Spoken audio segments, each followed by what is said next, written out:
Tulog ka mga sakop sa Karkar Police Station ang ikatak ng relibuhan tungod sa iyong kalambigitan ini sa iligal nga drugas. Si Luan Mirondina sa report.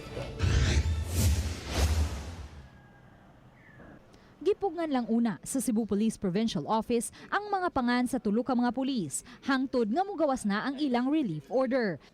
Gibutyag hinuon ni Police Senior Superintendent Clifford Gairanod, CPPO Director nga pulos mga police non-commissioned officers o mga nanagrango og PO1 hangtod sa SPO4 ang mga nalambigit. Kadaghan kayong mga pulis, mga civilian nga nag-apply sa pulis, nganong ato maning panghinayangan ni mga pulis nga mabadlungon. So dismiss na to diretso para pangitaag kuan. Kung di sila mag-usab di igo na to, i-black and white na to diretso.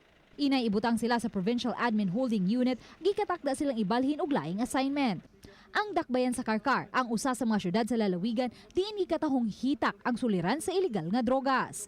Gawas sa tulo ka mga pulis sa Karkar, duna say ubang mga police station sa lalawigan kan sa mga sakop gipaubos usab karon sa investigasyon tungod gihapon sa kalambigitan sa iligal nga drogas. Ibutang na to sila sa mga istasyon, and I will see to it that their station commanders will be manning these people 24/7, mag-duty talaga para matanaw nag-usab ni unsa ba.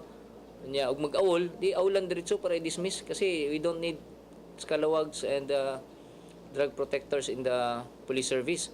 Luan Mirondina, Balitang Bisda.